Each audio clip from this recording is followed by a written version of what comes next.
2, France Maghreb 2.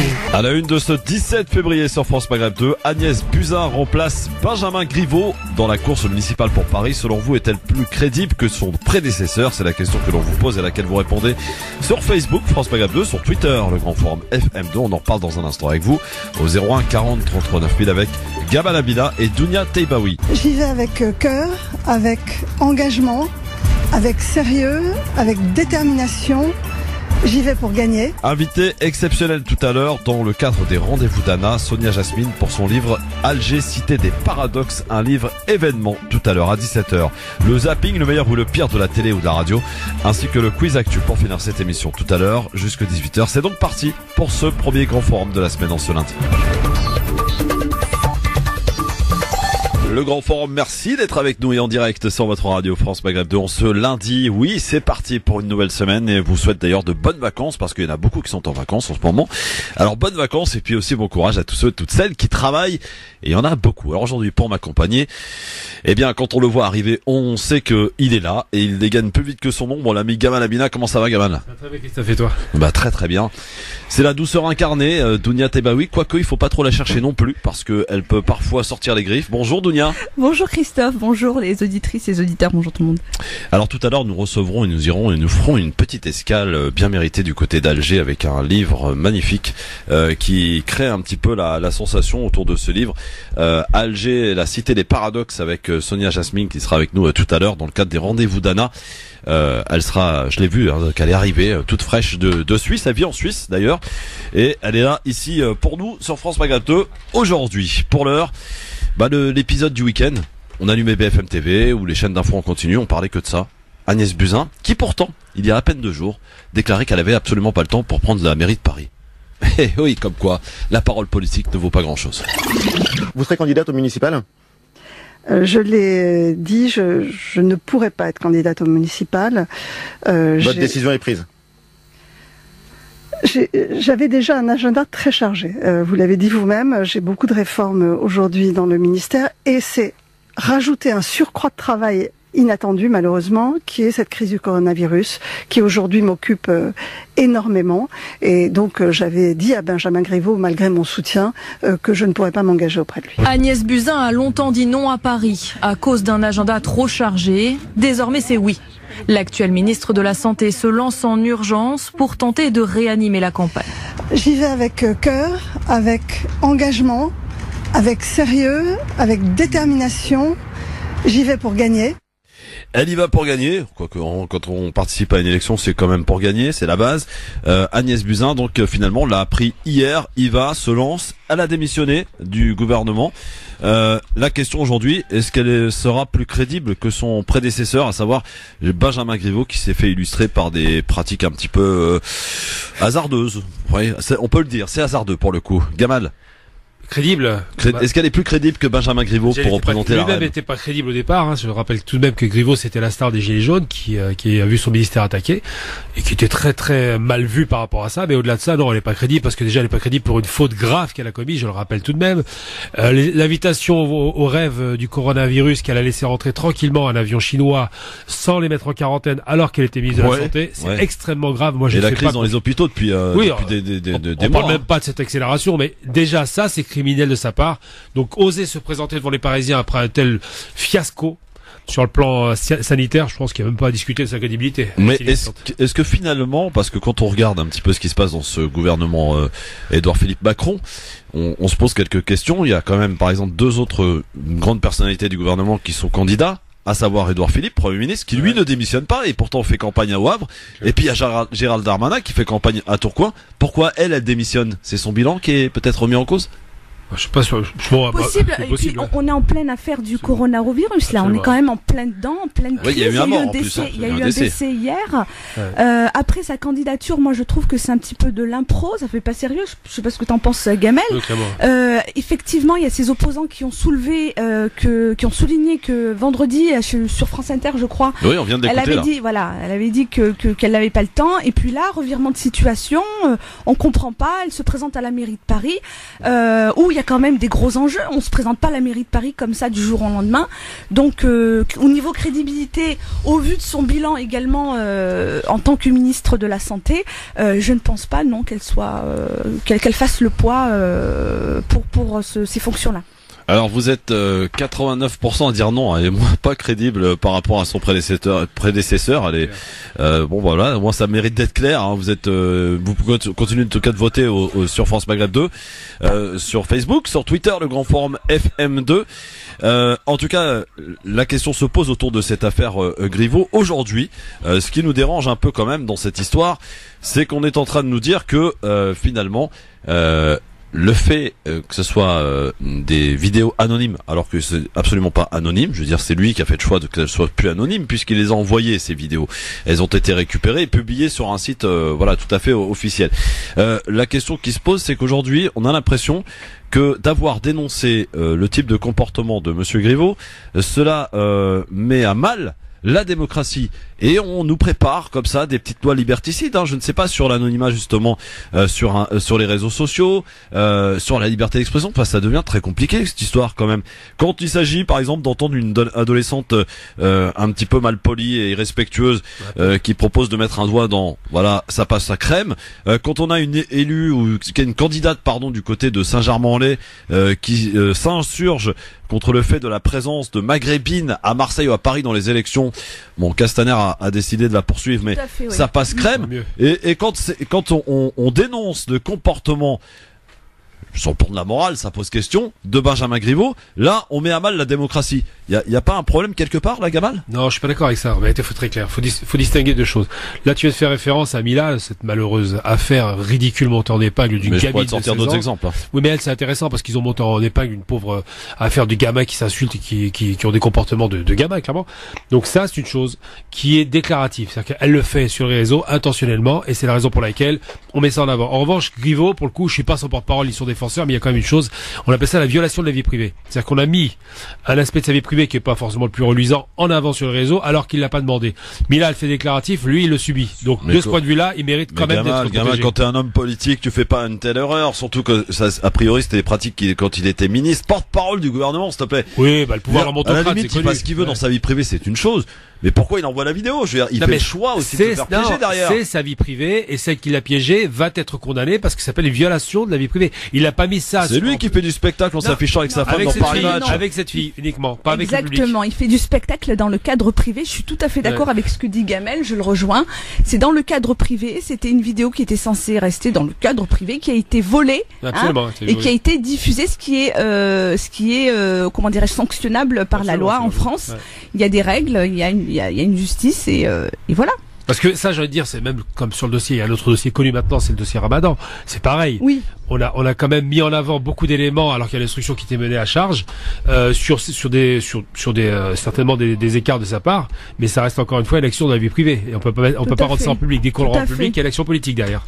Moi, ça me pose question quand même par rapport à la morale. Je suis désolé. Quand vous avez un Benjamin Griveaux qui dit de Villani, son partenaire, comme quoi il n'aura pas les forces suffisantes pour se lancer dans la course et qui sera prêt et qui ne verra pas arriver la balle, bah c'est lui qui l'a pas vu arriver la balle pour le coup. Ouais, c'est un peu vicieux de sa part. Ça. Bah oui, non mais il s'est fait manger quoi. Je suis désolé messieurs dames. Moi je dis ce que je pense ici dans cette émission. Quand on est ministre, on sait qu'on est prêt à recevoir tous les coups. Tous les coups sont permis en politique. Il l'a dit d'ailleurs cette phrase-là dans son discours. Oui. Voilà, il l'a dit. Et quand tu fais ce genre de choses, à la limite, encore une fois, je dis et répète, chacun fait ce qu'il veut dans sa vie privée, d'accord. Mais quand tu fais le choix d'envoyer ta vidéo et que tu sais pas forcément à qui t'as affaire, parce que tu sais jamais à qui t'as affaire, surtout quand t'as un poste à responsabilité comme ça, tu peux t'attendre à des répercussions. C'est ce qui s'est passé. Et paraît-il qu'il y en a d'autres, hein, selon les. Tout à fait, selon le mis en cause, comment il s'appelle, Piotr Pawlenski. Qui est alors là aussi c'est un autre scandale. Son avocat, enfin son avocat qui ne l'est plus, d'après ce que j'ai compris. C'est un autre scandale. Non, oui. Attendez. Il a été il a été arrêté pourquoi? Est-ce que vous le savez? Bah ça m'intéresse. Tiens. Oui, il a été arrêté pour des faits de violence. Autre chose, pour une violence. Le 31 décembre. Cette garde à vue a pris fin hier. Ouais. Et il est toujours en garde à vue. Donc en fait, on a quand même mis plus d'un mois et demi à le retrouver pour cette affaire. Bizarrement, au lendemain de cette vidéo qui a été diffusée à son initiative visiblement sur internet, il est arrêté pour ça. On pourrait Si on voulait mettre le désordre dans ce pays, on pourrait pas mieux s'y prendre. Christophe, il a été arrêté pour ça. Ce n'est pas simplement le fait d'avoir mis une vidéo sur Internet. Déjà, c'est pas n'importe quelle vidéo. C'est pas n'importe quelle personne. On est en pleine période électorale. Bien sûr, il y a l'attention. Il y a l'image de la République en marche. C'était le candidat de Paris, de la République en marche, sur qui on avait tout misé. Il y a quand même un contexte derrière qui alors pourquoi on l'arrête sur une affaire qui date d'il y a 1 mois et demi? Mais ça c'est normal, ça c'est le prétexte. On a besoin parce que la motivation pour cette affaire-là n'est pas encore établie. On peut pas, les chefs d'inculpation sont pas encore très clairs. Par contre, une violence qui s'est faite avant, ils utilisent ça pour le prendre effectivement en garde à vue et après ils enquêtent sur lui. La fille par exemple qui a envoyé les vidéos, apparemment elle est complice. C'est pas seulement une action genre il a envoyé au hasard. Il y a complicité, il y a une intention politique. C'est un personnage qui n'est pas anodin, ce monsieur, cet artiste, puisqu'il dit artiste. Il faut voir ce qu'il fait en tant qu'artiste. Je vais pas revenir là-dessus. Mais j'ai envie de parler condamné à plusieurs reprises déjà. Oui, mais là moi je pense que la vie privée faut la protéger. Là il y a un vrai problème. Il y a un terrain psychiatrique aussi très, très lourd. Bien attaqué, vu ce qu'il a fait. Mais ce que je veux dire c'est qu'il y a des actrices américaines par exemple qui se font systématiquement piéger sur les sextapes. Pas des sextapes qu'elles ont donné au grand public, des sextapes qui ont été prises sur leur téléphone parce que malheureusement avec Google il y a la sauvegarde automatique des vidéos, des photos. Il suffit qu'un petit malin puisse piéger son compte et une fois qu'il a réussi à rentrer son compte en piratant, il fait ce qu'il veut. Et bien il y a des dizaines d'actrices aujourd'hui qui se font humilier avec ce genre de choses. La vie privée devient publique, donc ça tombe sous le coup de la loi. Et il est normal qu'on protège, parce qu'on peut pas parler de liberté là, on parle vraiment, c'est une intrusion dans la vie privée. La liberté c'est l'expression, ça n'est pas venir violer la vie privée des gens. Là il y a un problème. Et c'est pas pour autant qu'on cautionne le comportement de Griveaux, parce que malheureusement Griveaux il porte mal son nom, hein. Grivoiserie c'est un peu les limites, mais ce qui est certain c'est que à ces responsabilités, ça leur monte à la tête très rapidement. Et ce sont pas des hommes très expérimentés, mais on a l'affaire à l'époque. Ils sont humains, ils ont leurs faiblesses aussi. Oui, clairement, même plus que ça. En sachant que son avocat, l'avocat qu'il avait jusqu'à aujourd'hui, il me semble qu'il a été écarté de l'affaire, et aussi co-accusé. Donc apparemment, il y aurait un lien derrière tout ça quand on connaît les positions. Tu parles de Branco? De Juan, Juan Branco. Branco, en fait, il n'est pas accusé, mais il est nommé dans cette affaire. Et ce matin, je sais pas si vous avez vu l'interview vidéo sur BFM, si. Mais non, mais c'est consternant. Je veux dire, là, c'est plus du journalisme, madame Apolline de Malherbe. Madame, vous n'êtes pas journaliste, madame. Vous êtes en train d'insulter ce métier, vous êtes une militante. Bien sûr. Pour le compte de la République en marche, et ça se voit, il lui a fait souligner d'ailleurs tout au long du fil de. Non, mais c'est trop. Je veux dire, c'est trop. Oui, c'était flagrant. Quand on est journaliste, on peut avoir effectivement une quelconque opinion, mais au bout d'un moment, t'es là pour poser des questions. T'es pas au rendez-vous. Oh non, pas du tout. Mais elle, c'est clairement une militante, elle n'est pas journaliste. Toutes ces questions sont orientées, donc on a compris le message. Karim est avec nous. Bonjour, mon petit Christophe, ça va? Petit, oui. Petit, oui. D'accord, ok. C'est amical, mon Christophe. Oui, j'imagine bien, oui. Bonjour, mon Karim. Bonjour à Dounia et à Gamal. Je suis sûr que tu vas pas être d'accord avec eux, je sais pas pourquoi. Non, mais bon, de toute façon, moi, je suis jamais d'accord avec Gamal Abina, mais bon, maintenant c'est la base. Je sais qui c'est, maintenant, ça ne m'étonne plus. Ça m'intéresse. Parce que bon, c'est sûr que si ça, Gamal, il défend toujours la vie privée. Je suis sûr que si ça avait été un musulman, il aurait dit évidemment le contraire. Ah bon? Mais, oui, parce que ton islamophobie est vraiment planétaire. Mon islamophobie? Elle est bonne, celle-là. Bon, tu peux rire, mais moi, je m'en fous de ce que tu peux dire. Mon dire. islamophobie, elle est bonne. Donc, moi, ce que je veux simplement dire une chose, mais il y a un truc qui me choque, c'est qu'on nous gonfle avec cette vie privée. Bon, moi, à la limite, je veux bien. Moi, je suis tout à fait d'accord pour qu'on ait une vie privée. Et après tout, que Griveaux soit fait PG pendant sa vie privée. La vie privée, c'est comme une maison. Faut savoir fermer la porte. Quand tu rentres chez toi, tu laisses pas la porte ouverte, à ce que je sache. Sauf quand il y a une violation de domicile. Le problème n'est pas là.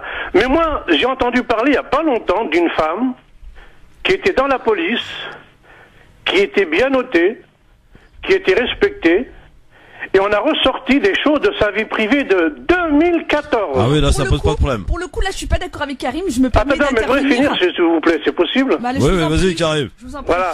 Et donc, cette femme-là, dans le cadre de sa vie privée, je dis bien privée, elle a envoyé des tweets soutenant la Palestine. Parce qu'en 2014, il y avait eu beaucoup de manifestations en France, pas beaucoup, n'importe quoi, enfin une grosse manifestation pour soutenir les Palestiniens qui étaient bombardés à Gaza. Quand tu fais des commentaires sur Twitter, c'est pas tout à fait privé, pardon. C'est ce que j'allais dire, exactement. Là, on n'est plus dans le cadre privé, Twitter, Facebook, peu importe. C'est les réseaux sociaux, Karim. C'est pas privé. Voilà. Non, mais attendez. T'as une sacrée sonnerie, toi. D'accord, mais en quoi cette femme-là, elle n'est plus digne d'être policière? C'est ça? Non, mais d'accord. Parce qu'on lui a reproché quelque chose qui n'a rien à voir avec sa profession. D'accord? Et puis bon, Gamal avait l'air de rire derrière, mais je te signale, Gamal, quand même, que tu défends beaucoup tous les haineux à l'égard de la communauté musulmane, à commencer par quand tu vas nous raconter qu'en France il n'y a pas de lobby juif, qu'en France les juifs c'est ça les haineux. En fait, de la gueule de qui? Bon alors déjà, je peux répondre parce que là j'entends plusieurs accusations fantaisistes. D'abord, j'ai travaillé avec le CCIF, donc déjà pour me parler d'islamophobie, il faut revenir en deuxième année, d'accord? Ensuite, le jour où vous ferez autant que ce que je fais par rapport à la cause palestinienne, par rapport à la cause contre l'islamophobie et par rapport à la question de l'instrumentalisation de la haine des juifs pour salir la cause palestinienne, quand vous aurez fait autant de travail que ce que j'ai fait contre Alain Soral, qui est un type d'extrême droite, on discutera. Deuxième chose, faut pas mélanger la vie privée, la vie publique. D'accord? Vous mélangez les deux choses. Vous dites quoi? Que cette femme a été écartée de la police pour des mauvaises raisons, et je suis d'accord avec vous.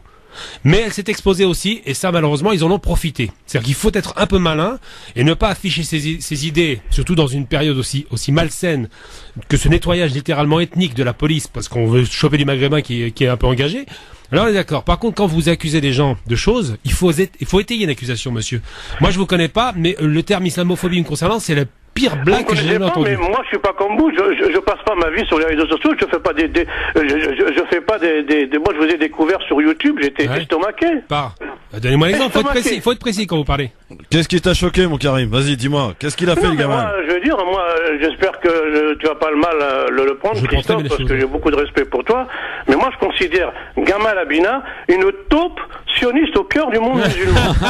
Allez, je t'applaudis, bravo. Félicitations. Bon alors si tu prends tes informations chez Panamza, effectivement tu prends tes informations chez un homme qui travaille.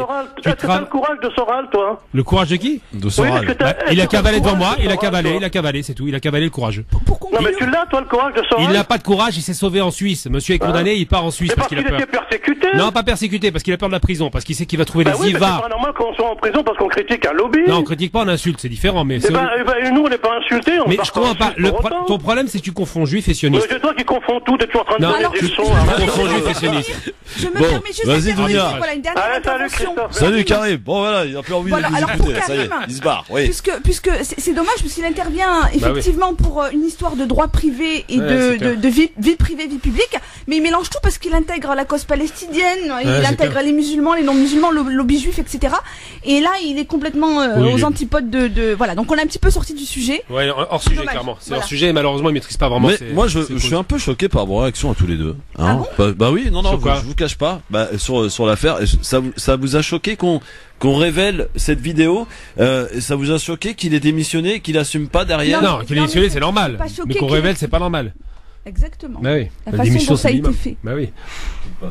Alors oui, non mais d'accord, mais après on n'est pas là pour juger. Chaque personne fait ce qu'elle veut dans la sphère privée.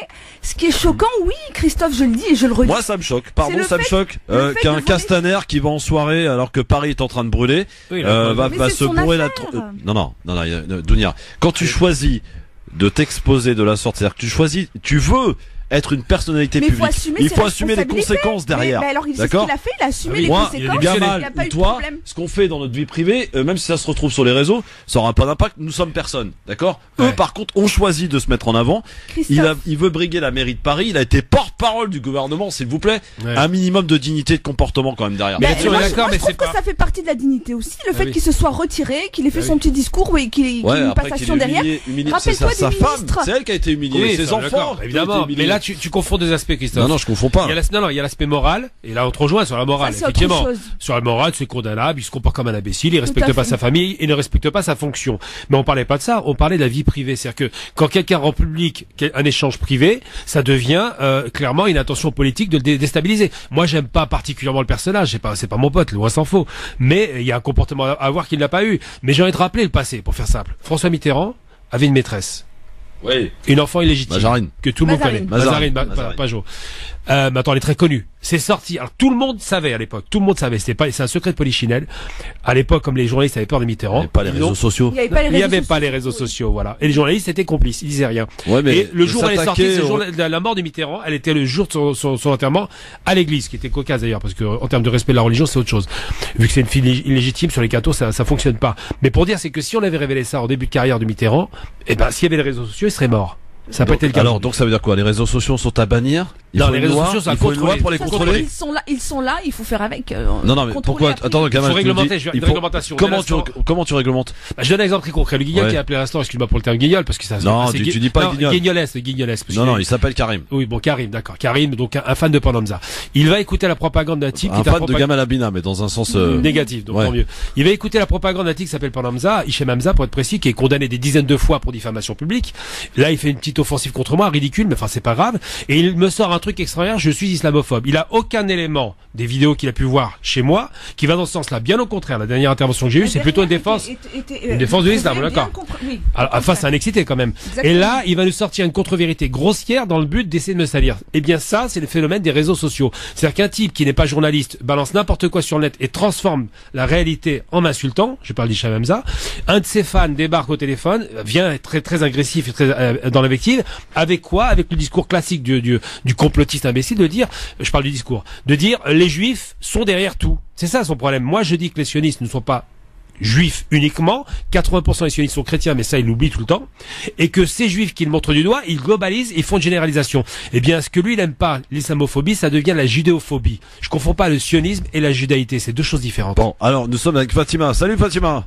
Bonjour Christophe, bonjour à vos invités. Bonjour Fatima. Tout d'abord, Griveaux a joué, il a perdu, ça y tourne dans la page. Ouais.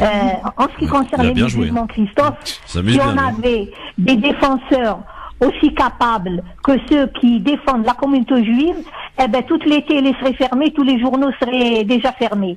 Ça, c'est entre parenthèses. Nous, on a personne, les musulmans, pour nous défendre. Quand vous allez, par exemple, à ces associations qui se sucrent sur le dos de anti-racisme ou ceci, jamais ils donnent une suite.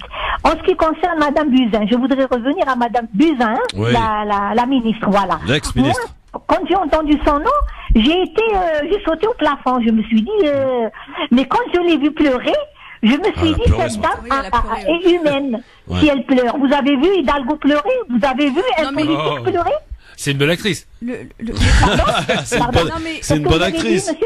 Il a dit c'est une bonne actrice. Non, je pense pas du tout. Regardez comme vous êtes méchant et vous condamnez sans connaître. Je plaisante. J'ai même pas vu les vidéos, donc je suis méchant. Excusez-moi, monsieur. Moi, je pense que, au lieu d'avoir 500 communicants comme Madame Hidalgo, eh ben, elle aura 500 architectes, certains conseillers, tout qui vont la conseiller. Non, moi, je trouve, elle m'a émue quand je l'ai vue pleurer. Je vous assure, j'ai eu les larmes aux yeux. Fatima, eh ben, j'espère qu'elle va gagner la mairie de Paris. Fatima, voilà. je me permets juste, parce que là, vous êtes prise par les émotions, tout ce que vous avez ressenti à travers votre écran. En fait, je pense qu'elle était très émue. Après, c'est mon interprétation perso, parce que finalement, je pense que ce n'était pas son choix propre. Je pense qu'elle a été contrainte on est d'accord, hein, Christophe. Absolument. Je pense qu'elle a été contrainte à lâcher, quitter le ministère. Voilà, le bilan était très mauvais. À quitter ce ministère. Et je pense que pour le président, c'était une aubaine, entre guillemets, ce qui se passait pour Griveaux, pour un petit peu la placarder, en sachant que je pense que la République en marche ne remportera pas la mairie de Paris. Non. Voilà, et de se débarrasser d'elle, excusez-moi du terme, de façon indirecte. Puisqu'elle a quand même pas mal fait de buzz négatif. Je pense qu'il y a de ça. Oui. Mais il y a aussi autre chose. Mettre Madame Buzyn aussi, c'est un autre calcul. Il y a toujours des calculs quand on met quelqu'un en place. Pourquoi ils n'ont pas mis Bournazel? Allô? Bournazel. Voilà. Moi, j'apprécie beaucoup Bournazel. Il est parti avec eux. Au lieu d'aller vers Villani, il est parti vers Griveaux. Normalement, Bournazel a une très bonne réputation dans le 18e partout. Alors moi, c'est toujours des calculs. Moi, je poserais même la question. C'est pas celui qui est capable qui va avoir le poste. Moi, j'irais même un peu plus loin. Il y a Majoubi qui se présente à la mairie de Paris, qui est de la République en marche, et il n'a pas été investi. Pourquoi il n'a pas été investi? C'est un porte-serviette. Jamais il sera. Porte-serviette. Jamais. Pourquoi porte-serviette? Un poste ne lui sera attribué. C'est-à-dire, c'est pas encore le temps Il avait déjà ministère. Qu'un maghrébin ou qu'un musulman, il va avoir la tête de liste. Ils sont toujours juste pour la photo. Mais regardez Rachida Dati. Rachida Dati. Fatima. Non, et Rachida Dati, alors vous l'oubliez quand même. Regardez Samia Ghali à Marseille aussi. Absolument. Et puis moi j'ai rencontré une tête de liste du 20e arrondissement qui est un candidat de Villény, qui est d'origine algérienne, et il est tête de liste. Et il y a du monde derrière lui, mais c'est vraiment lui qui est devant, quoi. Il y a pas de problème. Qui est au 20e oui, 20e, Paris 20e. Oui, j'ai rencontré. Qui est au Paris 20e? J'ai plus son nom, je vous le redonnerai, mais il est tête de liste. On va essayer de le recevoir à la radio d'ailleurs. J'espère qu'il donnera un coup de pied à Calandre. Oui. Socialiste, elle est devenue marcheuse. Calandra. Elle est devenue marcheuse, mais très à droite. Surtout, elle est surtout. Mais je le sais. Ouais. Et donc maintenant, elle veut se faire une petite virginité. Il faut faire une bonne campagne pour le 20e. Oui, nous, on l'a faite dans le 16e la fois dernière. On a presque eu, enfin, la dame qui s'est présentée, elle a presque eu la mairie. Mais cette fois-ci, ils ont mis quelqu'un d'autre parce qu'ils avaient peur que la mairie parte des mains de Goazgen et de la clique. C'est des calculs. Oui, merci ma Fatima, en tout cas. Tiens, puisque tu t'intéresses à Paris, sache que jeudi, on recevra Vicage Dorasso qui fait un binôme avec Daniel Simonet à Paris. Ouais. Et tête de liste dans le 18e, il me semble. Et vendredi, on recevra le roi des forains, monsieur Marcel Campion, qui sera avec nous vendredi pour présenter aussi sa... Ah oui, il va interdire les trottinettes à Paris, lui, carrément. Ça, j'ai envie de voter rien pour lui, pour les trottinettes, parce que je me fais écraser tout le temps. Ah ouais, c'est vrai que c'est pénible les trottinettes, hein. Surtout ceux qui les conduisent, ils savent pas conduire. Merci Fatima. Christophe, s'il vous plaît. Oui. Je voudrais finir juste une chose. Oui. Tout le monde croit que c'est Madame Hidalgo qui va, c'est-à-dire parce que ceci, cela. Oui. Mais personne ne parle de ce qui se passe à Paris. En ce qui concerne les trottinettes, en ce qui concerne les seniors, en ce qui concerne les handicapés. Ouais. Elles vont faire une ville où on a la plume derrière et la danse, la salsa dans tous les coins de Paris. Ouais, il faut mesurer le propos. C'est un peu dur avec elle quand même. Il faut mesurer le propos. Moi, j'aime pas Hidalgo, hein, pour des raisons qui n'ont rien à voir avec la gestion de la ville, mais il faut reconnaître une chose, c'est la seule maire de Paris qui a conduit à une transformation radicale de la ville en termes d'espace vert, en termes de réappropriation. Ils sont où les espaces verts? Ils étaient depuis longtemps. Non, faut être honnête. La place oui, totalement. La place de la Nation était totalement infestée de véhicules. Châtelet, c'est magnifique. Châtelet, elle a transformé. Non, elle a fait un travail considérable. Place Gambetta dans le 20e. Enfin, c'est vraiment incroyable ce qu'elle a conduit comme chantier. On lui a reproché. Mais c'est la première fois qu'une femme a le courage de se... lui 5 ans après, et on se verra, et on parlera, et on verra comment ça sera Paris. Ah bah c'est pas nous qui allons donner, c'est les habitants de Paris. Le monsieur qui semble... Oui, il est habitant de Paris aussi. Non, j'apprécie pas Hidalgo. 70% ou je sais pas, des Parisiens rejettent son bilan. C'est faux, elle est majoritaire à Paris. Il cherche un poste, voilà. Non, bah surtout pas avec elle. Surtout pas. Des Maghrébins et tout, des fois qu'on me met Djoubi.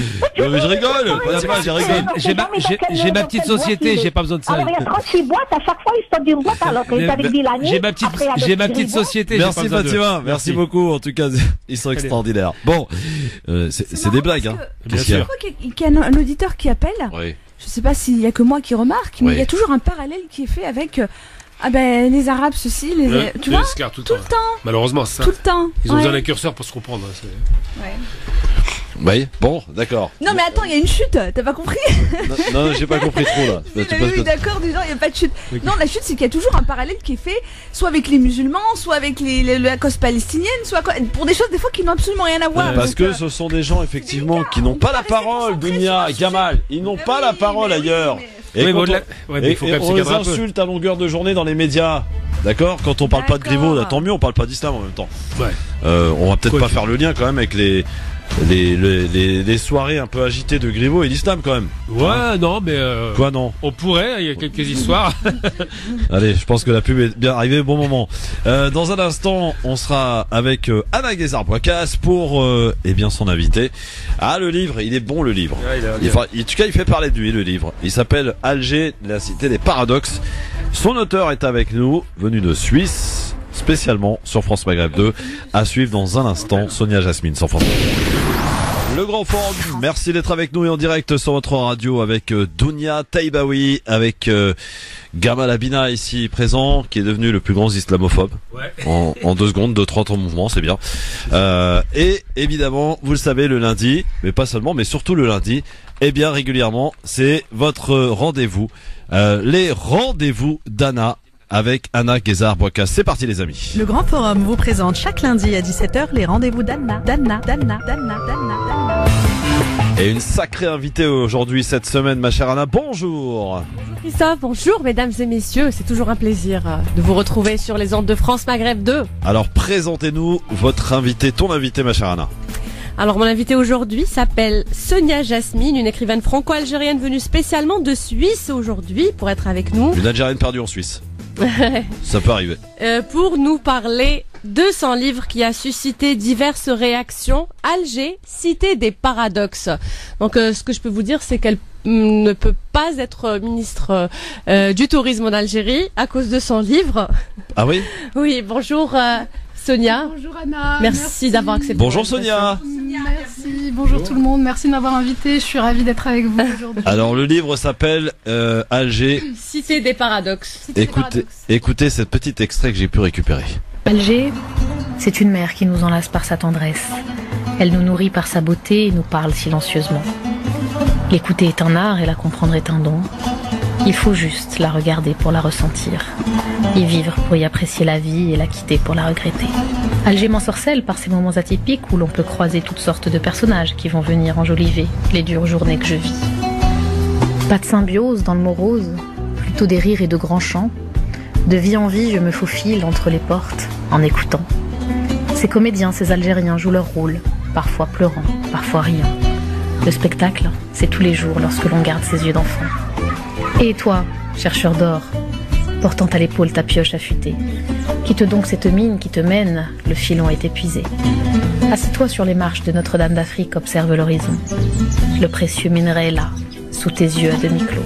D'une émotion à l'autre, les lumières s'allument et les planches craquent. Les rideaux glissent lentement pour laisser place au miracle de la vie, de nos vies, comme le cosmos sous le soleil. L'explosion sublime de l'être humain et de cette ville qui m'émerveille. Alger, c'est tout ça.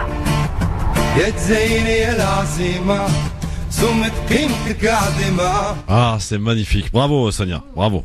Alors cette vidéo, si j'ose... Parle bien devant le micro Sonia, s'il te plaît. Voilà. Vous m'entendez? Voilà, là c'est bon, impeccable. Super. Alors cette petite vidéo de présentation de mon livre, elle est vraiment représentative de ce que je ressens pour Alger puis pour l'Algérie en général. Ouais. Le contenu de mon livre, c'est, je peux dire que c'est une sorte de carnet de voyage dans lequel je raconte le quotidien d'une jeune femme de 26 ans qui arrive à Alger, qui n'a pas les codes, surtout c'est très important, qui s'est toujours considérée comme étant libre et indépendante puisque j'avais quitté le domicile conjugal, enfin le domicile de chez mes parents plutôt. Conjugal. Pardon. Le domicile de chez mes parents, j'avais 20 ans, à peine 21 ans. En France. En France. Ouais. Donc j'avais eu pour habitude de vivre seule déjà depuis 5 ans. Et donc du coup je suis arrivée à Alger, j'étais une jeune femme indépendante à mon sens, mais qui n'avait pas les codes. Et on va dire qu'au cours de mon expérience... Vous y alliez pendant les vacances, quoi? Oui, j'y allais seulement pendant les vacances et c'était à Constantine, Alger, j'y avais jamais mis les pieds, en fait, j'avais jamais... Mais quelles sont les raisons qui t'ont poussé à quitter la France et à aller vivre en Algérie durant ces 2 ans? Alors, je travaillais à Paris, dans une industrie pharmaceutique. Et on m'a proposé un poste à Alger. On est venu me voir via un réseau d'Algériens qui... Réage, exactement. Alors c'était l'association Réage. Et une des personnes qui faisait partie de cette association me contacte et me dit « Écoute Sonia, on recherche des profils comme toi à Alger et on me propose ce poste à Alger. » Et là, ça a été la question. Qu'est-ce que je fais? Est-ce que je pars? Est-ce que je reste? J'étais bien à Paris, je travaillais à Maison-Alfort, j'étais plus qu'à l'aise. Est-ce que j'avais envie de me mettre en difficulté? Parce que je considérais déjà ça dans ma tête comme étant une difficulté en fait. Est-ce que j'avais vraiment envie? En même temps, je ne savais pas, donc j'arrivais pas à me décider. Et de là, j'ai consulté mon père et je lui ai demandé de faire un choix pour moi. Chose qui jusqu'à présent, il l'avait encore jamais fait. J'avais toujours fait mes propres choix. Et donc là, je l'appelle et je lui demande, je lui expose cette offre. Et il me dit, laisse-moi réfléchir et je te réponds en quelques temps. Puis 15 jours après, il m'appelle puis il me dit, écoute Sonia, si tu peux ce week-end, rentre à Nantes. Alors j'ai pris ma voiture, je suis rentrée. Et puis là, il me dit, je pense que tu devrais y aller. C'était un conseil décisif, excuse-moi, je me permets, un conseil décisif, c'est-à-dire que sans l'aval de ton père, tu ne serais pas allée... Je serais pas partie. Oui, c'était... oui. Si mon père ne m'avait pas donné l'aval, j'aurais pas été, j'aurais refusé. Et là, il m'a énoncé plusieurs arguments. Je me rappelle comme si c'était hier. Il m'a dit, écoute, c'est en 2008. C'est un peu la crise en France. Enfin, c'était fin 2008. Il me dit, c'est un peu la crise en France. Aujourd'hui, tu as du boulot. Demain, tu sais pas si tu vas en avoir. Et il y a peut-être des opportunités à Alger, quoi. Ouais, il m'a dit Alger, ça va te faire une expérience à l'international, tu vas apprendre à connaître ton pays, tu vas te former dans le milieu bancaire, que c'est un milieu que tu ne connais pas encore, et puis ça pourrait être que bénéfique, et quoi qu'il arrive, si ça se passe mal, tu pourras toujours rentrer. Milieu bancaire, j'ai pas compris.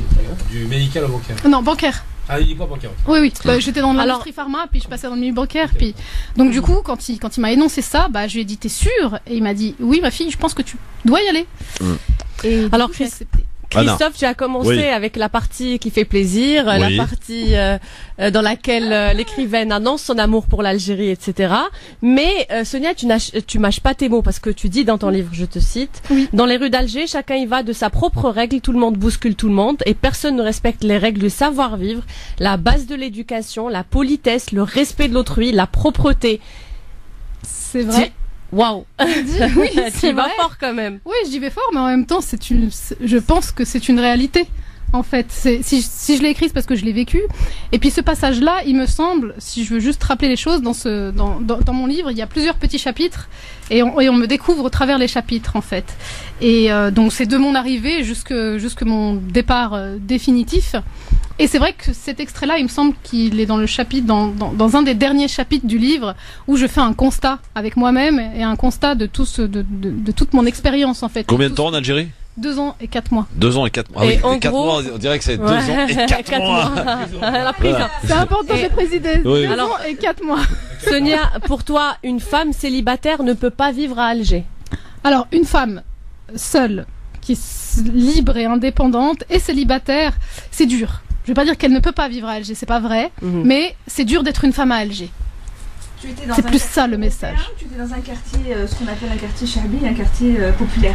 Elle a déménagé plusieurs fois. Alors en fait, ça c'est un gros problème, le problème de l'appartement, de mon installation. Parce que je suis arrivée, on m'a vendu. Alors moi j'ai réservé un appartement, mais à distance, donc je connaissais pas du tout les quartiers, ni moi ni mon père d'ailleurs. Et on me vend un appartement, on me dit ne t'inquiète pas, c'est une résidence clôturée, hyper sécurisée, une femme comme toi elle peut y vivre, le loyer pas cher, etc. On viendra te récupérer à l'aéroport, tu suivras juste la personne, elle te donnera les clés. Ça paraissait être le paradis. Puis pour finir, j'arrive, j'étais complètement déçue. C'était la déception. Donc Alors, Sonia, dans le passage où tu parles un petit peu de ton expérience au travail, surtout au début, tu décris tes collègues en disant que, par exemple, un type, il pue, il a des auréoles. Il n'y a pas besoin d'aller à Alger pour avoir des types qui puent. Oui, ça c'est vrai. Ça, c'est vrai. Les regards envahisseurs. Après, par exemple, les hommes dans la rue, enfin, dans leur volant, ils sont en sueur, chemise en sueur, moustache en sueur, etc.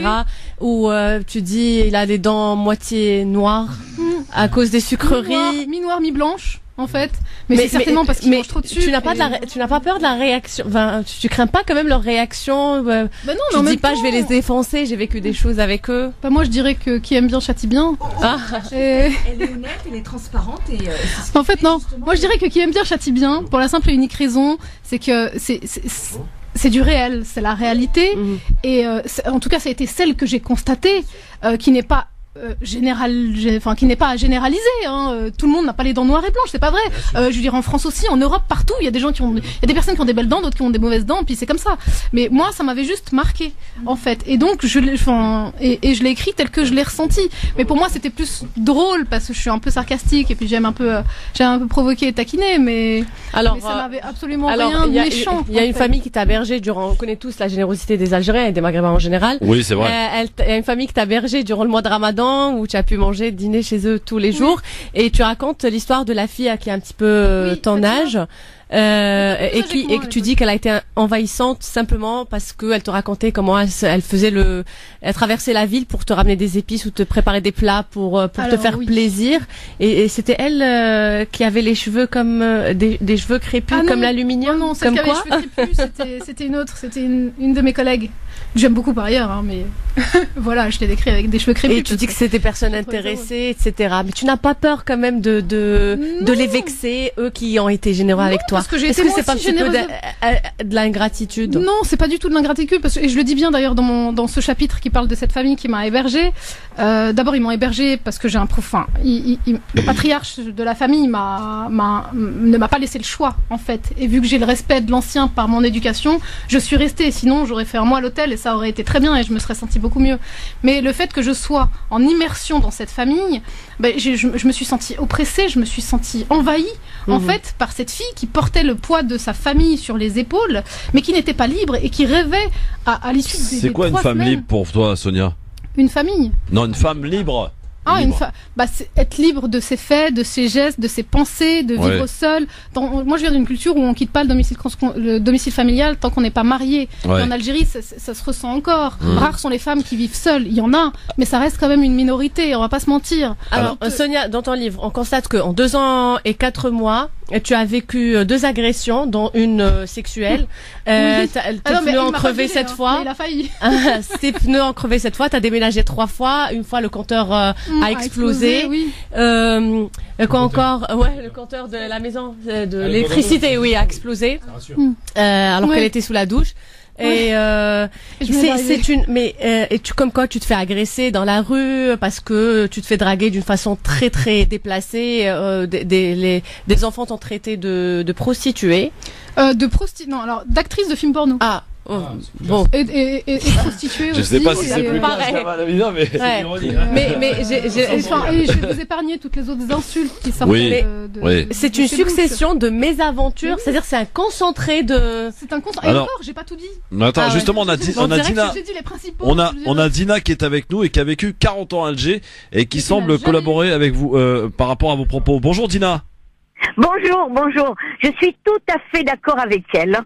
Alors, les hommes qui puent, c'est vrai qu'il y en a de partout. Mais là-bas, c'est pire, parce que quand ils portent une djellaba blanche, vous savez, je suis musulmane pratiquante.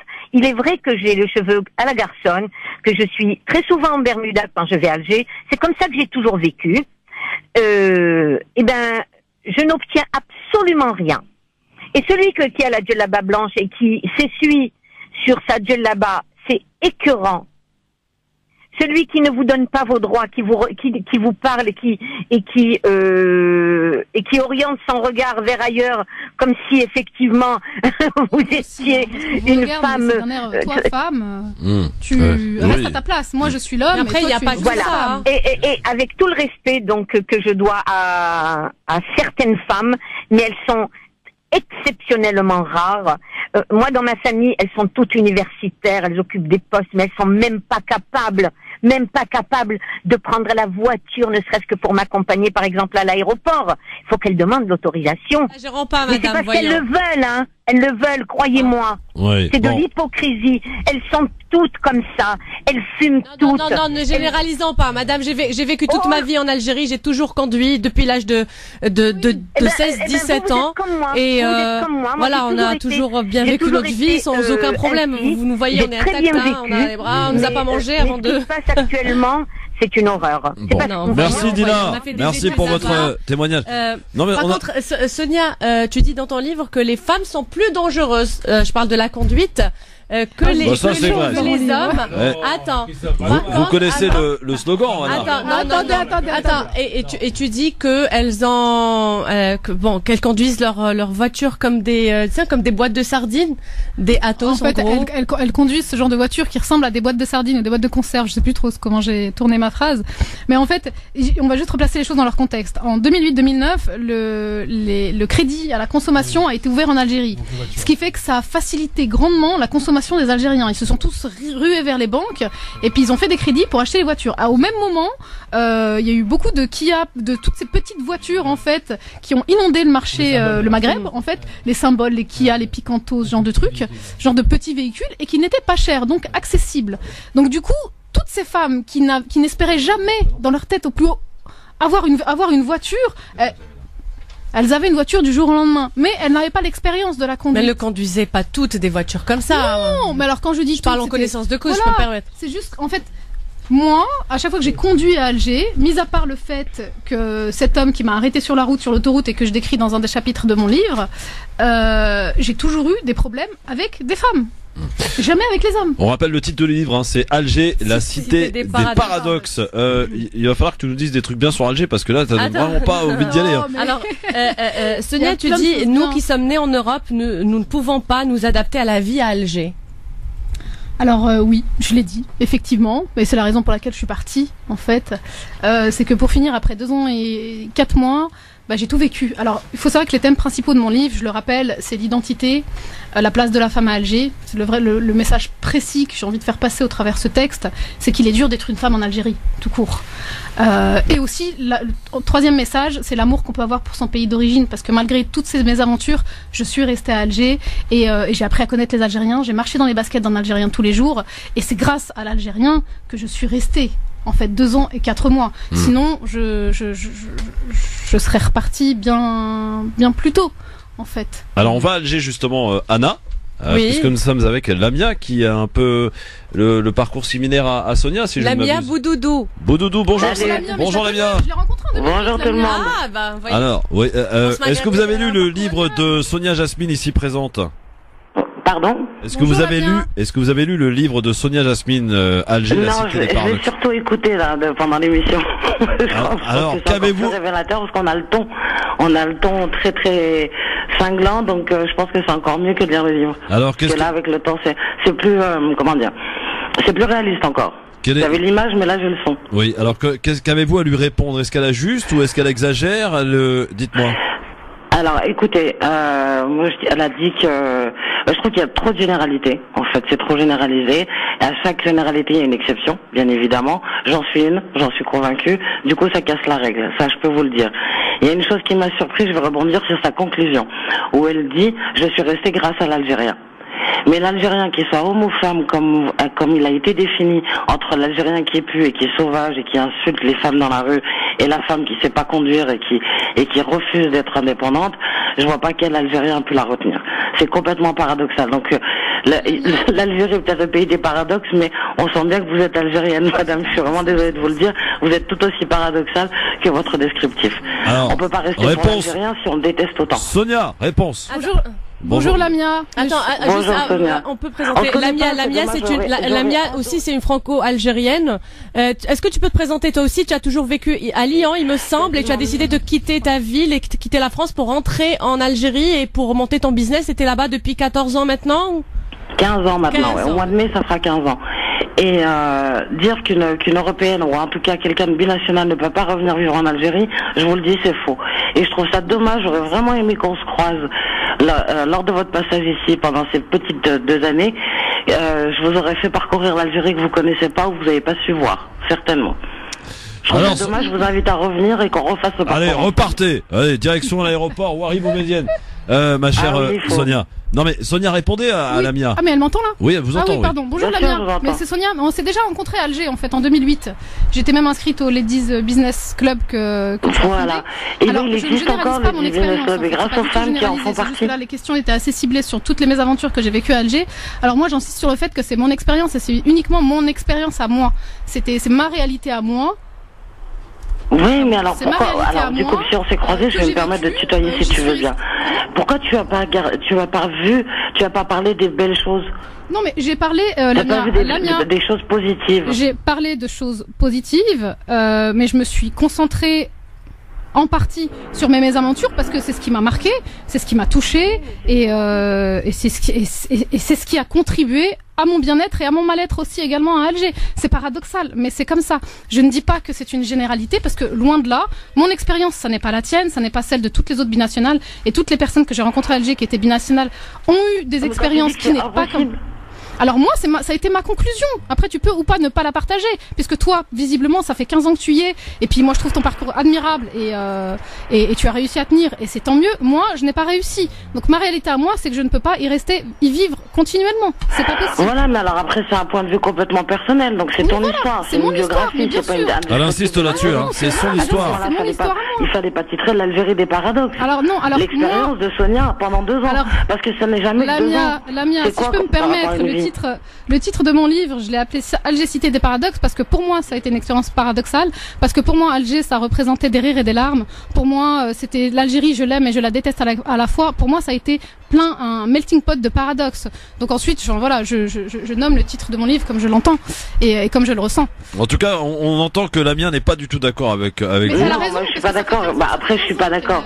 Il y a une réalité terrain, mais après, ce qu'il y a, c'est qu'il faut connaître les bonnes personnes aussi. Je oui, bien sûr. Sonia, non, mais elle parle de son expérience. Tu es tombé sur de mauvaises personnes, tu as eu de mauvaises recommandations. Là-dessus, je peux t'en rejoindre parce que ça arrive au début quand on ne connaît pas le pays, mais comme on irait partout en toute ignorance, on n'a pas forcément les bons contacts. J'étais certainement à l'époque mais avec le temps et en accordant le bénéfice du doute et encore, on y arrive. Mais comme partout. Mais comme partout. Mais ça, elle change d'avis, parce qu'à la fin du livre. Merci en tout cas, Lamien, et un grand bonjour à Alger. Il fait combien aujourd'hui? Il y a du soleil, j'espère. Ouais, il y a du soleil, il fait chaud. Bon, super. Moi, je vous invite tous à venir. Ah bah oui, avec grand plaisir. Je vous invite chez moi même et puis faire un parcours un peu plus sympathique et qui donnera plus le sourire parce que je trouve ça un petit peu dommage. J'en veux absolument pas à Sonia, mais j'ai vraiment eu mal en t'écoutant. Bon, merci Lamien. Bah c'est dit en tout cas. C'est bien, Sonia, bravo. vous me faites exploser le standard. Je vous le dis tout de suite. Ah oui. Non mais votre livre, voilà, vous comprenez que. Alger, cité des paradoxes, mesdames et messieurs. Je resitue le contexte. Oui. Je ne généralise pas. C'est mon expérience et tout ce qui est écrit dedans mais c'est ne regarde que moi. Sonia, c'est caricatural de dire que les hommes puent. Quand même, il y a les hommes qui sentent bon, il y a le parfum Alger. Je ne généralise pas, je parle que les femmes ne savent pas conduire. Bon ça, il y a pas. Elle m'a pas croisé là-bas. Hein, en France non plus, elles savent pas conduire. Mais bon, et alors? Je me permets, Christophe, juste une dernière. Oui, vas-y, Dunia. Non mais vas-y, on a encore le temps. Hein. Sonia. Oui. Parce que bien évidemment, tout ce qu'elle vient de nous dire, ça a été influencé par des questions qu'on t'a posées. Mais j'en suis sûre qu'il y a des choses. Absolument, non, j'ai pas encore fini de poser mes questions. Non, mais vous inquiétez pas, on est de retour très vite. Après la pub. Je ne suis pas en train de lui créer des problèmes, quoi que ce soit. Moi, je suis le fil conducteur, absolument. Voilà, à tout de suite sur France Maghreb 2. Sonia Jasmine, le livre s'appelle Alger, la cité des paradoxes sur France Maghreb 2. Et le moins que l'on puisse dire, c'est que ça fait réagir. À tout de suite.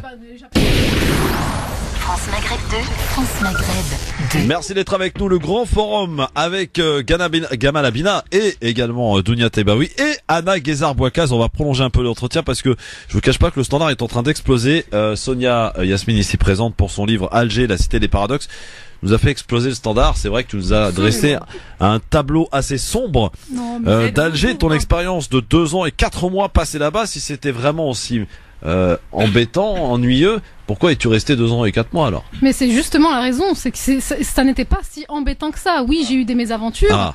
Parce que dis-nous des trucs positifs quand même. Alger, vas-y, donne-moi envie d'y aller, Sonia. Je vais te donner envie d'y aller. Le soleil, le poisson frais. Le soleil, la mer, le poisson frais, les Algériens.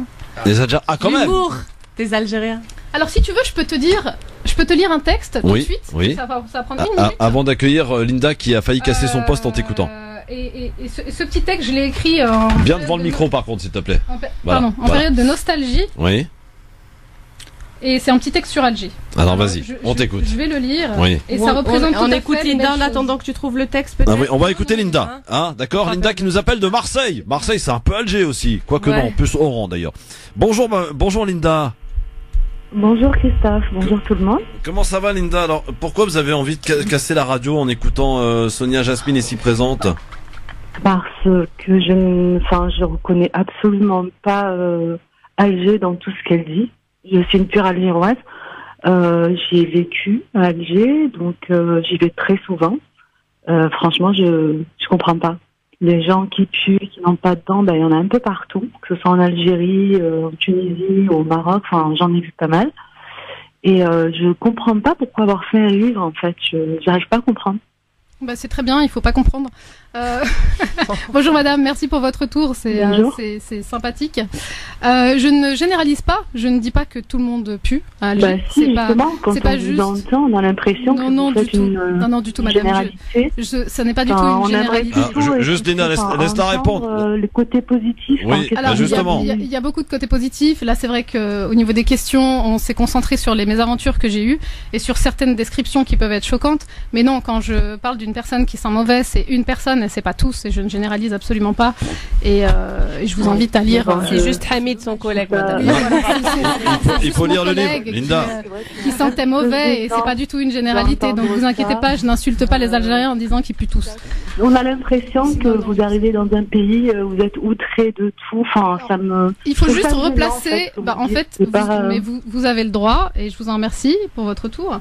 Il faut juste replacer les choses dans leur contexte. Quand je suis arrivée à Alger, d'abord c'était il y a 10 ans, c'était en 2008, j'avais 26 ans et je n'avais pas les codes. J'étais une boule de naïveté, mélangée avec de l'impulsivité et un désir de découvrir. On n'a pas vécu en Algérie, c'est vrai qu'au départ ça peut être un peu. Je n'avais pas les codes, mais c'est ça. Je n'avais pas les codes, j'ai été pleinement surprise et il a fallu que je m'adapte. Donc au début, oui, je suis arrivée avec des a priori. Je porte un jugement sur mon expérience qui ne regarde que moi et je dois. Enfin, je veux dire, personne n'a le droit de me dire que je n'ai pas le droit de porter un jugement sur ce qui m'arrive. Donc je dis ce que je ressens. Alors c'est écrit brut de décoffrage. Je ne fais pas d'censure et c'est écrit tel que je l'ai ressenti à ce moment-là. Mais c'était il y a 10 ans. J'avais 26 ans et j'étais une jeune femme qui n'avait pas les codes. Au fil de l'eau et au fil des mois qui ont passé, je me suis adaptée à la vie algérienne et j'ai commencé à apprécier Alger et j'ai commencé à me rendre compte que justement les a priori que j'avais n'étaient pas vrais. Et on fait tous des erreurs. Fallait commencer par là. Voilà. Sonia. Fallait commencer par. En fait, elle est arrivée avec plein de jugements. Mais j'ai pas encore fini l'émission. Ah, c'est la faute d'Anna en fait.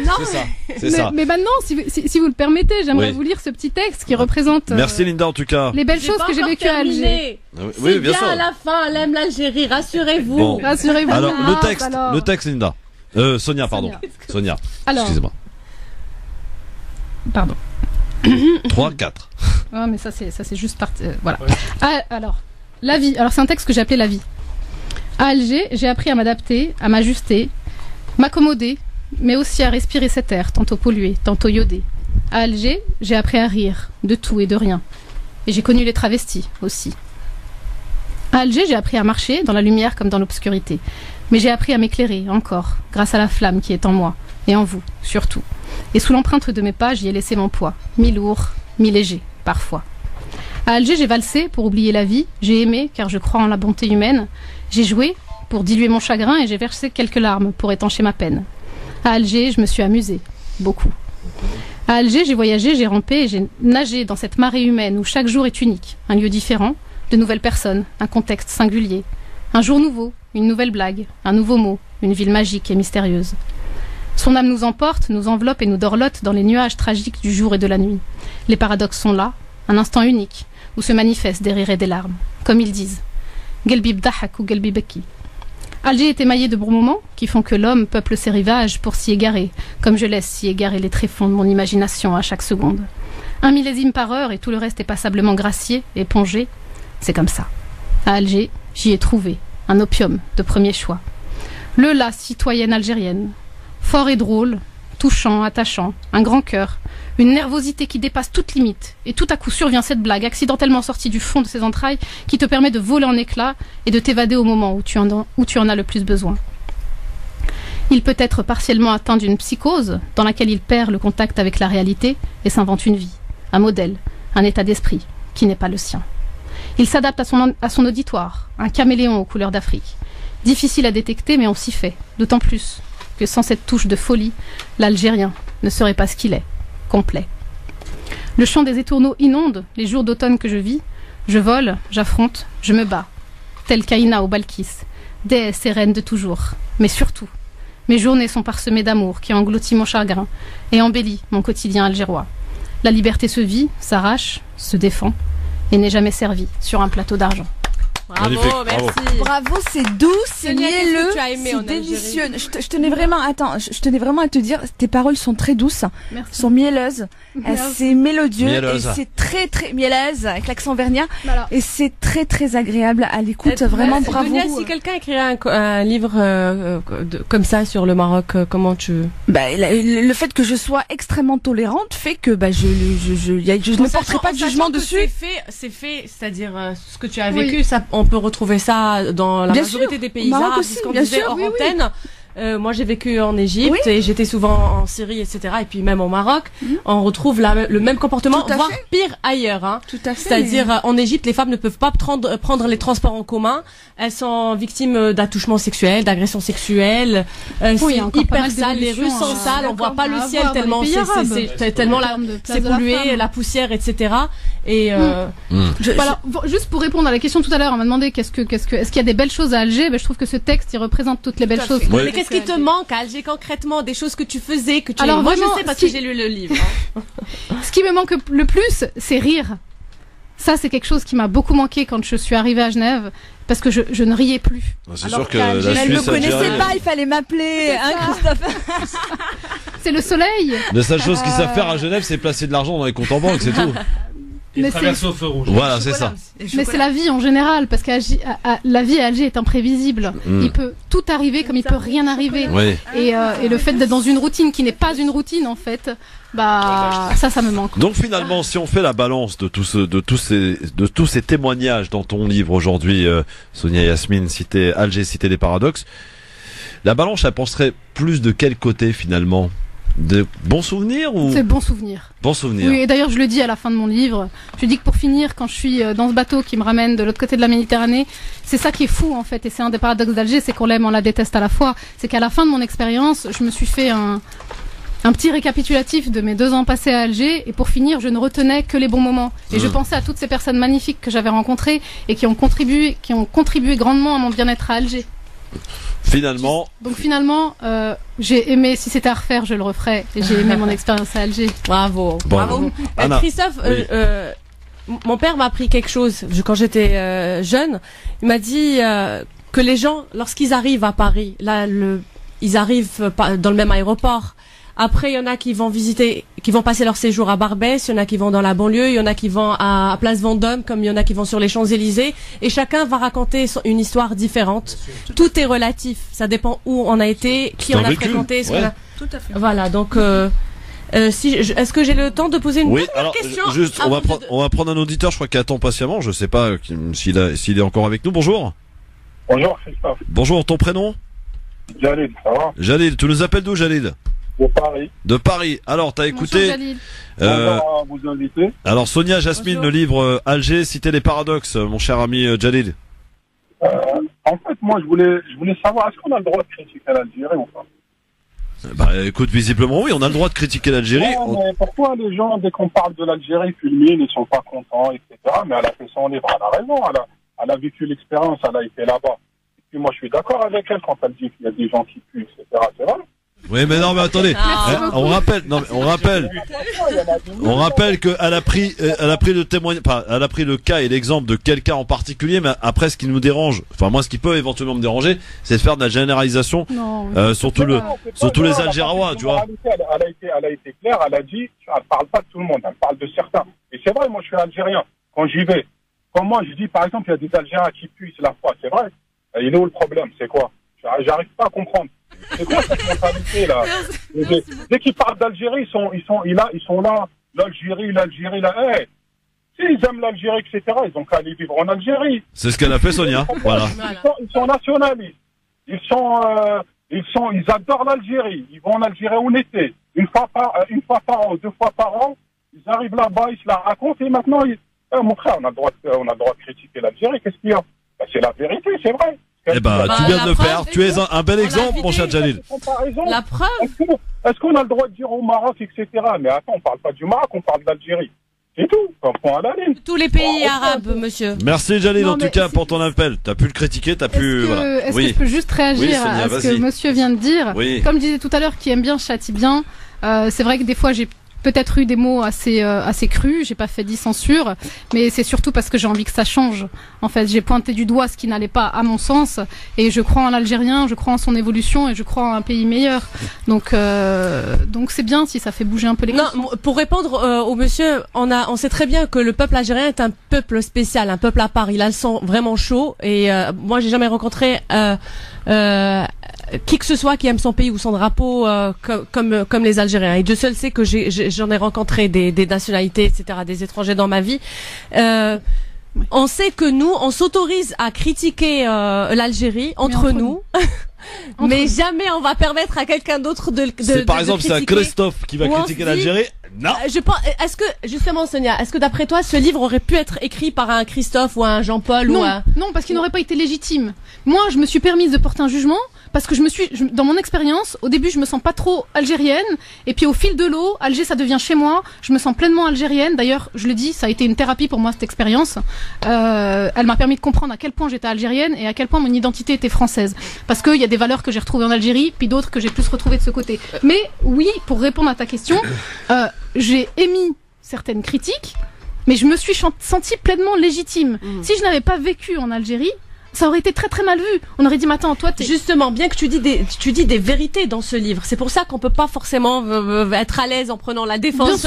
Bien sûr. Mais est-ce que d'après toi, c'est énervant ou ça suscite ces réactions parce que justement l'Algérien préfère faire l'autruche et ne pas faire face à ces problèmes de société? Mais c'est connu. C'est vrai, il a raison, ce monsieur qui vient de témoigner. Est-ce qu'on a vraiment le droit de critiquer l'Algérie? En général, on la critique entre nous. Non, mais l'Algérien critique l'Algérie tous les jours. Oui, mais entre nous. Mais on lave pas le linge sale. Voilà, on le lave en famille, voilà. et puis pas à l'extérieur. Bon. Moi, j'ai fait le choix de dire ce qui n'allait pas. Pourquoi d'ailleurs avoir voulu écrire ce livre finalement? À quoi il sert? À qui il est destiné? Je pense qu'il est destiné à la diaspora algérienne qui se pose toutes ces questions de... Oui, toutes ces questions de tous ces binationaux en fait qui souhaitent franchir le pas d'aller travailler dans leur pays d'origine. Qu'est-ce que tu peux leur donner comme conseil justement? Alors moi, je leur dirais allez-y. Vraiment. Donc tu ferais comme ton papa? Oui, sans hésiter. Je leur dirais allez-y, armez-vous de patience, armez-vous de courage et ayez la tête bien ancrée dans vos épaules. Surtout ça.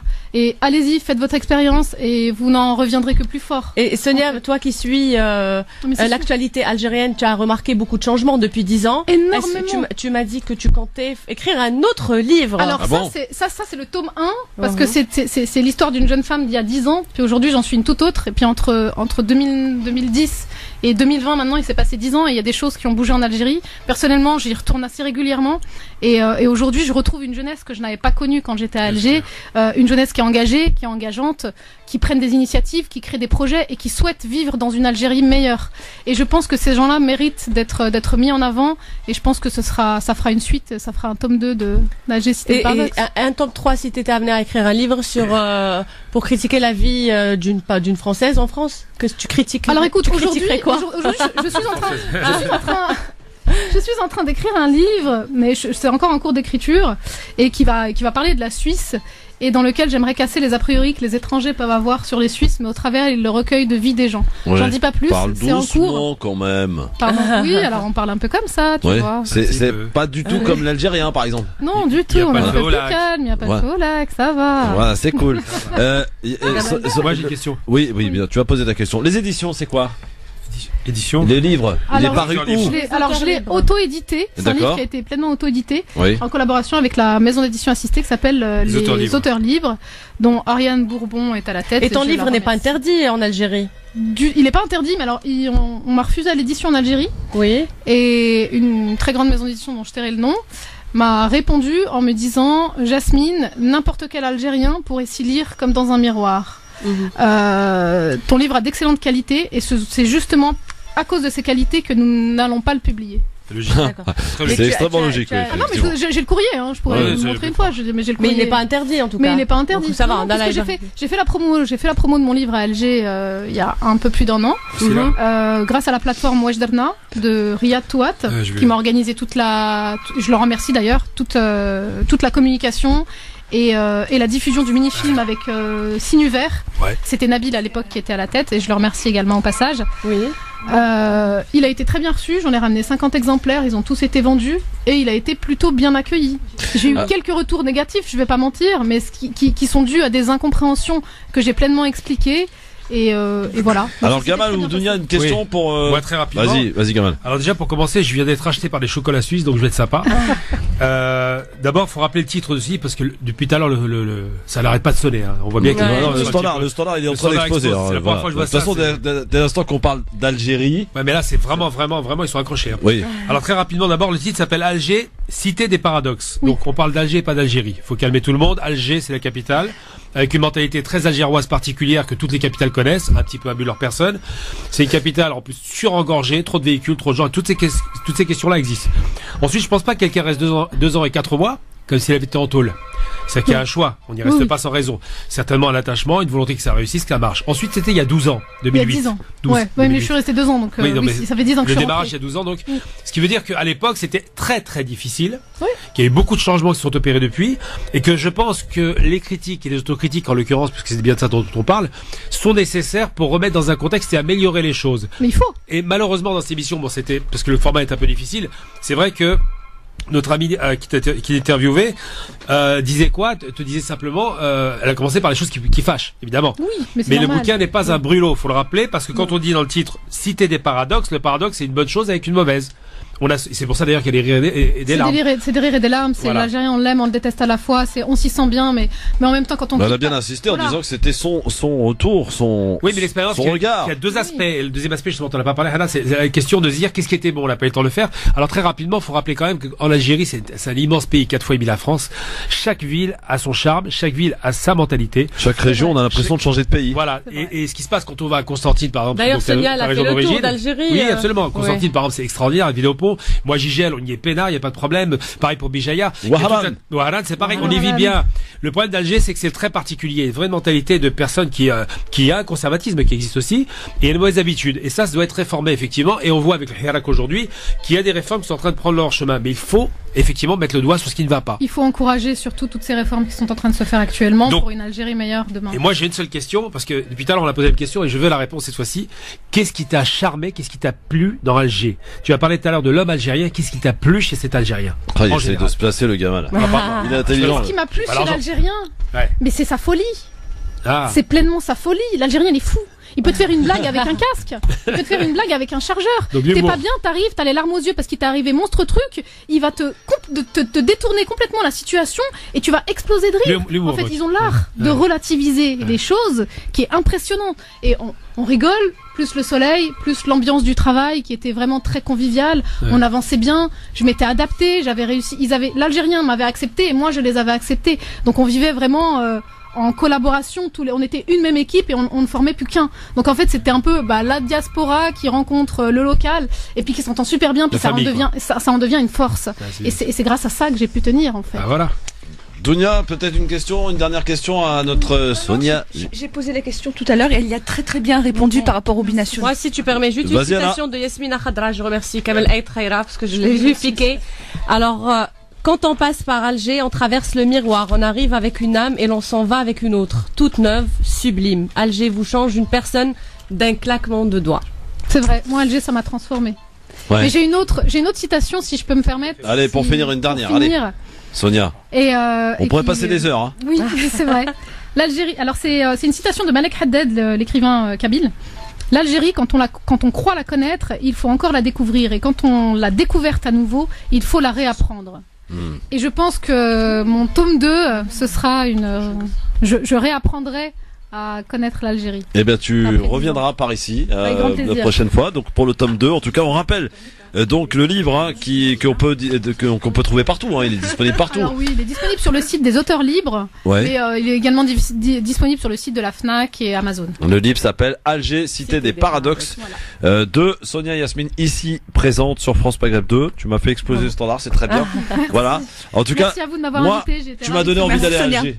Mais il faut y aller. Pour te contredire peut-être sur certaines choses. Mais je serais ravie que tu me contredis sur certaines choses, parce que ça voudra dire que les choses ont évolué dans le bon sens. Et donc, on est preneur. Très bien répondu, Sonia. Merci à Lamia Boudoudou aussi pour son intervention. Merci beaucoup. Anna, franchement, tu nous as fait rêver là. Ah ouais, Sonia là, j'ai envie d'aller à Alger avec toi. Mais il faut y aller, je t'emmène quand tu veux. Bon, moi, je vous invite. Avec l'azur. Ah ouais. Alors par contre, il y a un problème pour aller en Algérie, c'est le prix du billet. Ça, ils ont encore pas arrangé les trucs. Alors oui. Oui, non mais c'est toujours aussi cher. Ah non, maintenant il y a Transavia. Il y a des vols à 35 €. Ah ouais. 35 €. Répète ça, attends, tu viens de sortir une bombe là, vas-y. Transavia. De Genève ou de Paris? Mais non, de Nantes, de Lyon. 35 €, pas de Paris. Je suis parti pour 70 € à Alger. On décolle, mais on arrive là-bas ou on arrive là-bas. Le scoop. Bon, Dounia, on se casse. Allez. Faut regarder. Bah voilà. Merci beaucoup en tout cas d'être venu ici sur France Maghreb 2. À très très vite. Dans un instant, le zapping et le quiz sur France Maghreb 2. C'était Sonia Yasmine donc pour son livre Alger, cité des paradoxes. On va aller manger 2-3 chocolats, on est de retour. Merci d'être avec nous en direct. Voilà, en tout cas notre invitée ici présente a mis un petit peu le feu dans le studio. Voilà, il y a des séances photos hein, pour ne rien vous cacher. Sur France Maghreb 2, je vais juste prendre un appel ou deux, voir un petit peu votre retour hein, sur cette interview de notre invité ici même présent, donc qui s'appelle Sonia Yasmine pour le livre Alger, cité des paradoxes. Allô, bonjour. Ah, ça a raccroché. Je voulais prendre 2-3 réactions peut-être avant de passer au quiz dans un instant sur France Maghreb 2.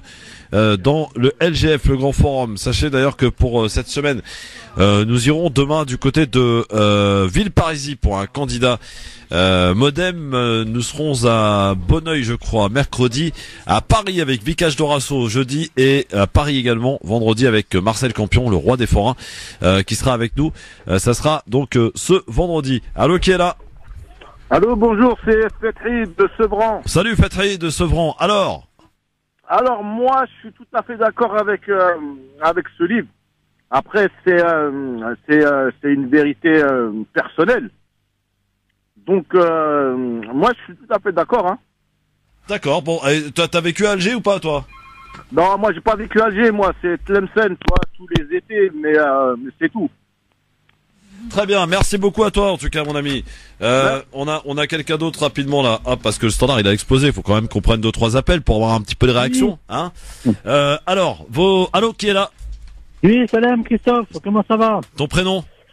Barded. Ah, très bien Barded. Oui. Alors, on t'écoute Barded. Alors moi ce que j'ai écouté un petit peu des bêtises. Vous savez, la personne là qui présentait son livre, Sonia. Oui. Oui, alors, soi-disant, elle disait qu'il y a des billets pour Alger pour 35 €. C'est impossible. Alors, c'est impossible. Sonia, ils sont où tes billets? Non, c'est impossible. Écoutez-moi bien. J'ai fait une simulation hier. Moi, je suis du côté d'Oran. Lyon-Oran, je peux vous dire, j'ai, pour la dernière semaine de février, plus de 500 €. Aller-retour.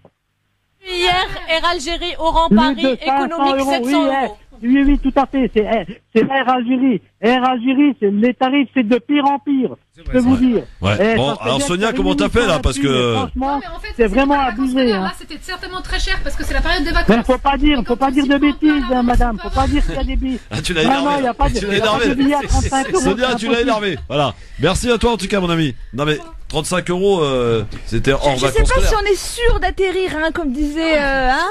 35 €, ouais, je pense que c'est un coucou, hein. C'est juste un coucou. Bon, en tout cas, merci pour tout, Sonia, et beaucoup de succès.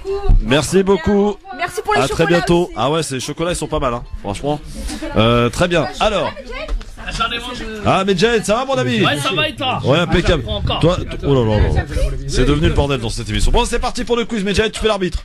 Oui. Allez, c'est parti. Quiz. Non, le quiz, c'est quoi les règles du jeu déjà? Arrête, Dunia. Tu connais très bien les règles du jeu. Commence pas. Non mais j'ai aucune chance. Je suis pas. Non mais c'est bon, moi j'ai aucune chance parce que je suis. Non mais arrêtez de faire les pleureuses, là, ça suffit. Bon. Gamal Abina, Dunia Tebaoui, dès qu'il y a 2-3 filles dans les studios, ça y est, vous êtes perturbés, hein. C'est un truc de fou quand même. Hein, Gamal? Ah ouais. Non, surtout Medjed. Ah oui. Ah oui. Non, Medjed, c'est Mohamed qui est. Non. Bon. Pas Mohamed, moi. Si, son fils s'appelle Mohamed. C'est comme un amour. Très bon prénom. J'ai un fils qui s'appelle Sidi Mohamed. Voilà, avec la bouche pleine. Alors, les questions en rapport avec l'actualité, c'est parti. Mon cher Gamal, ma chère Dunia. Comment s'appelle la nouvelle tempête qui vient de traverser la France? Coronavirus. Non, une tempête, Dunia. Mais c'est une blague. Comment? Inès? Non, c'est pas Inès, c'était celle d'avant. Celle-ci s'appelle comment? C'est un nom féminin, c'est sûr, mais lequel? Ah oui. Pourquoi tu fais pas des questions sur la santé? Moi, mon domaine d'expertise, c'est la santé. Bon, moi, je suis pas des questions sur la santé, non, mais c'est vrai. La tempête qui a traversé la France, Denis. Ah, Denis. Bah oui, bon. Tiens, question. À combien s'élève le don des frères Big Flo et Oli au secours populaire? 50 millions, je sais pas. Non. 100 000 €? Plus. 1 million. 500 000 €? Moins. 500 000 €. Yes. Bravo. Sachez qu'ils avaient donné quand même déjà 100 000 € en avril 2018. Les deux frères Big Flo et Oli, les rappeurs de Toulouse, ont fait un bon don donc de 500 000 €, un demi-million d'euros au secours populaire. C'est cool. Bah oui. Tiens, quel candidat à Paris appelle à un large rassemblement pour unir les forces afin de tourner la page Hidalgo? Non. Griveaux, non, je sais pas, Griveaux, il est mort. Non, Griveaux, ça y est. Une tête de liste, hein, tu parles? Oui. Une tête de liste. Candidat ou candidate, hein, je ne sais pas. Majoubi? Hidalgo? Non. Bah non, justement, il faut tourner la page Hidalgo. Oui, sur la page, j'ai compris. Quand il s'appelle la liste sur la santé. son nom. Non, c'est pas elle. Dati. Dati. Oh là une là excellente là. réponse. Oh, moi j'ai réussi à avoir 2 points. Oh Il faut là là, tourner c'est que là, la page Hidalgo pour Rachida Dati. Effectivement. Qui a déclaré? Ah, ça c'est pas mal. Il faut que l'on s'habitue à ce que la Russie s'ingère dans notre démocratie occidentale via les réseaux sociaux. Macron est une bonne réponse, c'est ce qu'il a prononcé samedi. Voilà. Chopé, ça. Ouais, c'est pas mal. Tiens, avec qui Emmanuel Macron a enterré la hache de guerre? Avec Erdogan? Non, il se reparle, c'est un ancien ministre. Ministre. C'est pas Sarkozy? Non. C'est pas. Ah si, Valls. Valls est une bonne réponse. La guerre est terminée. Oh, belle victoire de Dounia Taïbaoui aujourd'hui. 3-1. T'as vu? Mon week-end il m'a. Ouais, alors pour la petite histoire, apparemment, oui, que Valls et Emmanuel Macron se reparlent. Oui, c'était la guerre. Et oui, c'était un peu la guerre, absolument. Et il se murmure que Valls pourrait avoir un éventuel poste de ministre après les municipales. Ah bon? Bah il redevient français. Non, mais c'est, non, alors là. Il redevient français là, maintenant. Là, c'est un scoop, là, parce que là, non, il se dit. Après, on sait pas. Oui, mais ça m'étonnerait pas. Il a bien recyclé ça. Même Medjed dit laisse tomber. Pourquoi? Qu'est-ce qu'il y a, Medjed? Même Medjed, il dit ça. Oh. Medjed, tout le monde fait ça d'habitude. Traître là. Non, j'ai rien dit. Oh là là, mais j'ai rien dit. C'est l'autonomisme. J'ai rien dit. Tu vas voir, le jour où il va être ministre de l'Intérieur, ce qu'il va te faire, toi. Bon, moi, je promets que la prochaine quiz, je vais réviser l'actualité parce que je fais aucun effort. Oui, ça c'est vrai. Tu fais pas d'effort. C'est parce que je suis pas en France. Ah, donc attends, les règles du jeu, en fait, les questions portent sur l'actualité là. Absolument. Mais tu sais que je connaissais pas les règles. Moi, mais les règles, elles changent tout le temps. Ça change. Change pas tout le temps, Dunia. Si tu suivais un peu, un minimum les choses, tu le saurais. Ça élargit. Ça peut être des gens comme toi ou comme d'autres qui. Mais là, c'est l'actualité. Voilà, c'est ça. Mais là, je viens de comprendre, tu vois. Et je préfère ça, c'est plus sympa. C'est bien, c'est bien. En même temps, chez Dunia, on comprend pas. Bon. Demain, mesdames, mesdemoiselles, messieurs, demain, le retour de Faiza Ben Mohamed, qui sera avec nous. Ça fait un petit moment qu'on n'avait pas eu de ses nouvelles. Elle sera avec nous demain. Et pour toutes les langues de vipères qui disaient que Faiza Ben Mohamed avait quitté le LGF, eh bien, vous vous êtes complètement plantés, comme d'habitude. Elle sera avec nous demain, en compagnie de Sorania Rachedi, qui sera là aussi entre 16h et 18h. Et on fera un petit tour par ville Parisie pour recevoir un candidat Modem. Demain, entre 16h et 18h. Soyez là, messieurs, dames. Madounia, je te souhaite une bonne soirée. Je pense que la prochaine émission, tu auras compris les règles du jeu. Elle a pas compris, elle a gagné. Non, mais c'est, ouais, j'ai pas compris, mais j'ai gagné, hein, tu vois, donc. Moi, j'ai chapeau, j'ai resté. Voilà. C'est l'essentiel. Et restez avec nous sur France Maghreb 2, bien entendu. Mon cher Gamal, merci beaucoup. Merci à toi aussi. Première émission avec Gamal, moi, aujourd'hui. Ah oui, c'est quand même quelque chose. Voici tout de suite le journal de Sophie Tarence. Bonsoir, Sophie. Bonsoir à tous. À la une ce soir, les larmes d'Agnès Buzyn, la ministre de la Santé, quitte ses fonctions pour entrer dans la bataille des municipales à Paris. Vous entendrez son émotion et celui qui prend la suite, c'est Olivier Véran, neurologue. Il assure qu'il connaît bien ses dossiers, il vaut mieux. Les syndicats des personnels soignants l'attendent de pied ferme. Et puis, les yeux qui piquent, le nez qui coule, les allergies arrivent. Et oui, déjà, en cause, la douceur des températures. Agnès Buzyn au chevet de la République en marche. La ministre de la Santé, pièce maîtresse du gouvernement d'Édouard Philippe, a été priée de se consacrer corps et âme à la campagne pour les municipales à Paris après le départ surprise de Benjamin Griveaux. Agnès Buzyn qui se dit prête à gagner, mais n'a pour autant pas caché son émotion au moment de la passation de pouvoir ce midi. Écoutez. J'ai certainement vécu l'une des plus belles aventures humaines. Ma gratitude est immense. Mon émotion traduit ma gratitude et l'admiration que j'ai pour vous tous.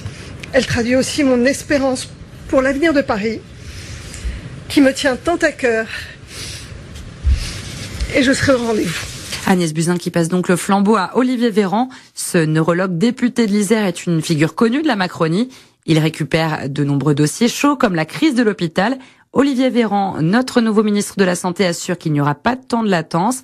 Les problématiques, il les connaît et il va se mettre directement au travail. Je lancerai dans les prochains jours, en complément de la mission confiée à Olivier Clarisse, une enquête nationale pour consulter les hospitaliers, directeurs, médecins, infirmiers, aides-soignants, brancardiers. Je ne peux pas tous les citer, mais je les porte tous dans mon cœur, pour tenter de saisir en détail le sens de leur engagement auprès du public et les raisons du mal-être qu'ils nous disent depuis un certain nombre d'années désormais. Olivier Véran qui va devoir reprendre le dialogue avec les syndicats des personnels hospitaliers. Pour Christophe Prudhomme, porte-parole de l'AMUF, urgentiste, cette nomination ne tombe pas au meilleur moment.